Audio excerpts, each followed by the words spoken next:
yourself something funky. Hey all, it's me today. Apparently, I'm starting us out. Oh, hello there, everyone. See Stu tagging away in the chat already? Yep, we got a Charlie being brought in. So, I think there might be a Charlie in today's show already. I'm here. Running a bit late. Shadow's here. Right then, guys. Time of the week for the Spice Freak. But And whilst he's doing his reviews, what we're going to have is we're going to have Charlie sat there in the background, munching on pods. Yeah. See? Told you we'd have a Charlie. He's got a few pods left over that they're starting to go a little bit soft, so he'd like to just get them eaten. Yeah, that's pretty much it. There's nothing really that people haven't seen before, to be honest. Nothing exciting then. Nothing new, but I'm just doing it anyway. It's the same pods that he's had before, yellow marugas. I don't think there's any primos left. I think he ate all those. No, it's mostly what I've got is like these little primo runts. Oh, it's mostly primo runts. Yeah, and then there's a few not others. Full-size primos. You what? Not full-size primos though, just small ones from early on the Yeah, I mean they're it's a lot of small ones, yeah, but the nasty tasting ones. Yeah, and you'll find some of them randomly have the full heat and some of them don't. I suspect. So, some of them actually have worse heat than the full version because they don't have the sweet. Basically, it's just all placenta inside and there's no gap. Yeah. Oh yeah, they can do that. Sometimes you just get massive placenta and one or two seeds in there. So for me today, I wanted to just go through some of the stuff that I've been trying recently, some of the stuff that I've been enjoying over my food. So I think you'll have seen most of these before, but not in a while, and you get a bit of an idea of what I do with them. So yeah, I'm just gonna go through these. Let's say I don't really have anything to say because I've seen it before. So looks like a nice pod. Yeah. So first up on the sauce list, the Sauce Shop and Get Baked chocolate fudge barbecue sauce. You saw this a little while back. Yeah. I said at the time there would be something it was gorgeous in, and you were insistent that it would be chili con carne. And yeah, it's not bad over things like ribs, but chili con carne, it is beautiful. The chocolate really melds into the dish, gives it depth. The garlic does the same. The two are no longer fighting each other. And then the barbecue sweetness in with the fruitiness of the tomato really comes through. That was a nice tail on that one. I'm just going to stick the spoon in the bottle. It's the easier way to get it out. As you Nice. can see, this is... Oh, Good when you got those nice wide bottles, isn't it? yeah, and this is a really fudgy consistency. You can see I could probably hold it here for a while, but not forever. Yeah, I remember seeing you try that one before. It sounds like really strange kind of combination of flavors. Up front, it is really chocolatey, and the cocoa kind of stays. But as the garlic comes in, it becomes a really weird combination. And I think there might even be a hint of ginger in there. Yep, seeing that in the ingredients, actually, above the garlic. Not overly smoky despite the smoked water and the chipotle, but it's got a tiny bit of heat to it, and it goes really nicely in a con carne. So if you manage to pick up a bottle of this while it was available... Con carne was the only thing I could think of that would work in for me because of the chocolate and garlic together. Yeah. I don't think there are many other places I'd want it, but... Yeah, I really can't think what I would do with that. That absolutely, though. And then, other than that, we're getting on to autumn now, right? So it's more of a roast dinner time of year. Let's bring in this one. This is a Carolina wing sauce we saw from, what are they called again? The Chuckling Cheese Company. How does that fit in with roast dinner? Yeah, I was just going to say.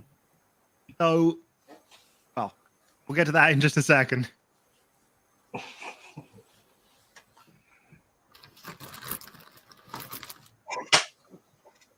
So it's 11.1% habanero and 0.75% Carolina Reaper. A bunch of other things in it, including a fair bit of onion. And it's a fairly thin, tangy, slightly bitter. It's not quite a wing sauce because it doesn't have the butter in it. But other than that, it's definitely that style. And it's far from the hottest of Carolina Reaper sauces. But it's definitely a Carolina Reaper sauce. Yeah, it's definitely changed the vocal cords there. Yeah, I'm going to get rid of that quickly with a bit of milk.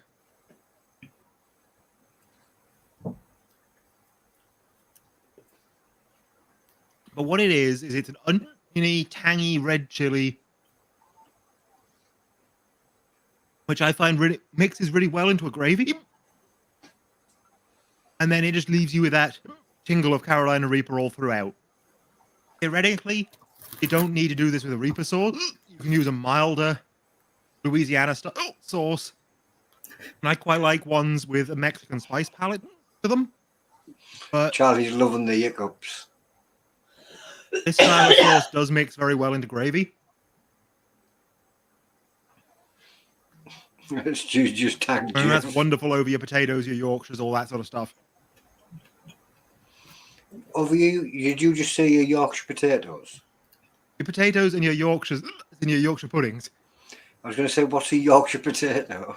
No, don't be ridiculous. Potato from Yorkshire. Nah, I can't see that going on my Yorkshire puddings.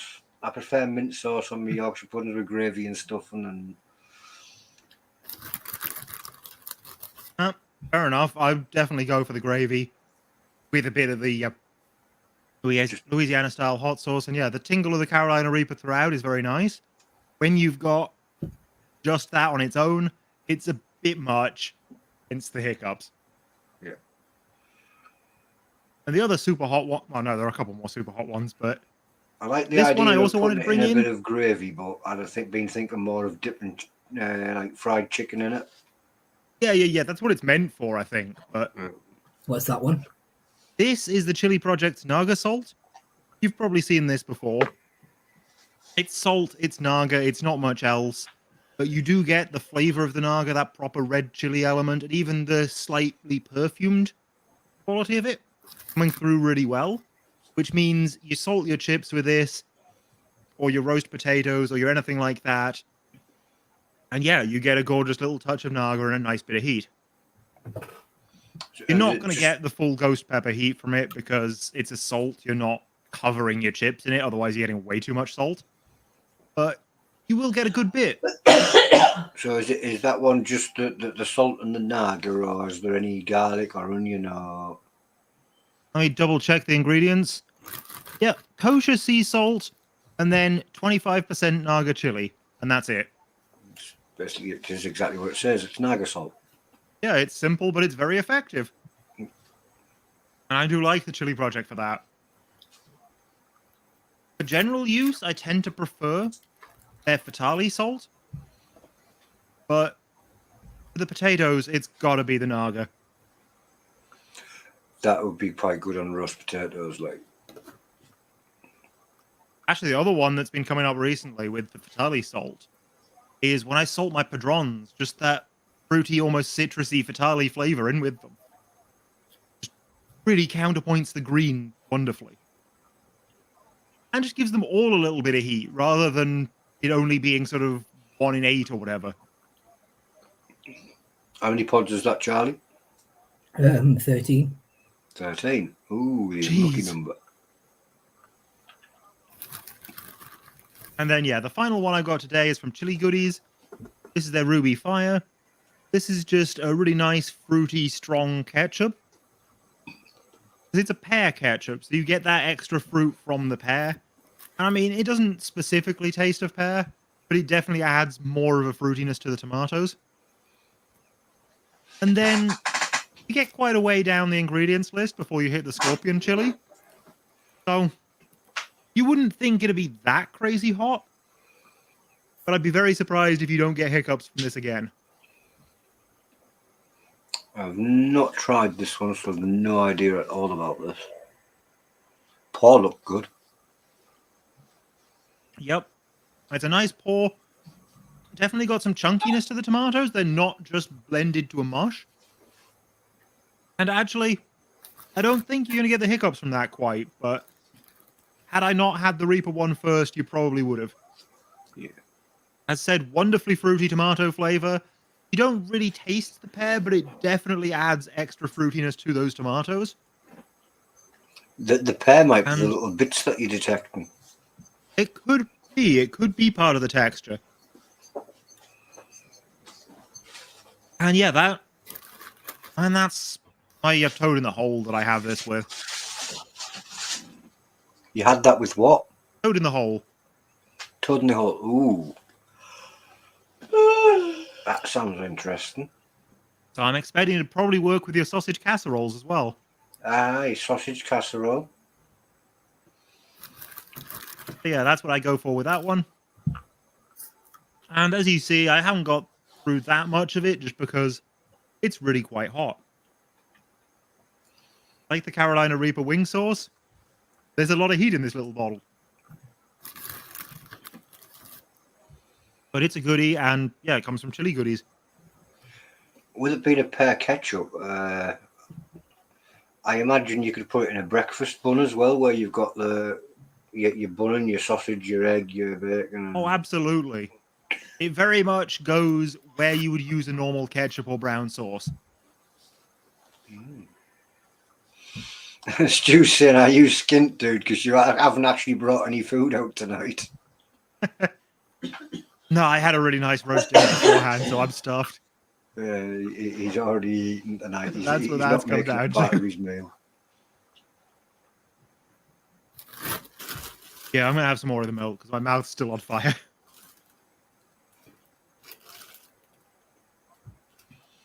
Honestly, I don't think the Carolina Reaper's fully gone away. For me, the winner of the night so far is that last one. I think that's the one that looks the most interesting to me. Yeah. Give it a go then. It is, as said, a goodie. I would say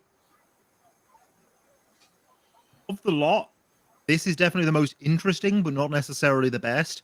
If you are having a lot of con carne, absolutely give this a go if you can get hold of it still, because it's gorgeous there, but I don't think you're going to find much other use for it. Very limited. Whereas the Ruby Fire is very much all your sausages, your eggs, your anything like that, anything that you'd throw a normal ketchup on, but with a bit more fruitiness and a good deal of scorpion heat. So don't put a lot on. Naga salt, it's simple, it's Naga, it's salt, goes well on your potatoes, goes well on a bunch of other things like that. That also goes quite well on eggs, actually. I was going to say, on eggs or anywhere where you just want to add a little extra heat into there. Yeah. It's not going to give you anywhere near the heat that the ketchup will, just because you can't put on that much without over-salting your food, but you will get a good little bit, you'll get the flavor of the pepper, and it's a good time. You could basically just grate that one over your salads and stuff like that as well. I wouldn't. I'm not a fan of salting salad. Oh, never. I love my. When I get a salad, I put loads of salt on it. Fair enough. I would probably go for their Fatali one for that, though. If I was going to go for either. Yeah, the Naga salt is definitely anything you want both salt and Naga on. The Carolina wing sauce, honestly, other sauces will do what this does. I don't think this is anything special. And we talked about the Chuckling Cheese Company before. They had a really nice Naga chutney, but their everything else was a little bit disappointing. Alan fancies the salt. So yeah, there we go. I mean, is that your munch now, Charlie? 25. 25. Ow. Are you feeling it yet? A bit. A bit. Yeah. Bit of a snotty sniveler.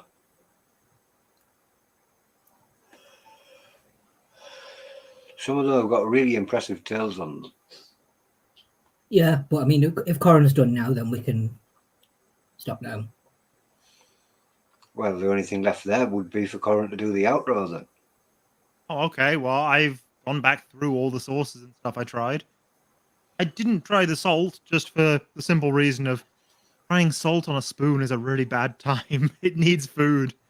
Yeah. I should probably have brought some food to show you it on, but I've already had an entire dinner with it. Stu did suggest you should have brought some food. Yeah. Next time, I guess. Couple of Other than pods. that- You could have sprinkled a bit of salt on pods like you do with tomatoes. Ooh, that's where that would work well as well. Couple of tomatoes, a little sprinkle just to light them up. Yeah, I can see it. Mm. I don't think I'll be able to see you all again next week because I believe it's nationals for my card game of choice, and I'm invited. But week after, I'll have all sorts of new goodies for you from a company that I thought completely disappeared, but recently showed up again in my inbox. So Oh, who's that? He won't tell you. yeah, I'll leave it a surprise. Fair enough. I tried this with him once before and he wouldn't tell me. Yeah, we'll look out for it I then. thought I'd just give you that little teaser, you know? I'm thinking now though, because I'm trying to think of who's vanished recently and then popped back up. See you then. No, you don't. See you in a bit, dude. Right. You told me to do the outro. I don't know what I'm doing now because I've already done my outro. Mm. Charlie, you got anything for us? No, not really. Bye. Okay.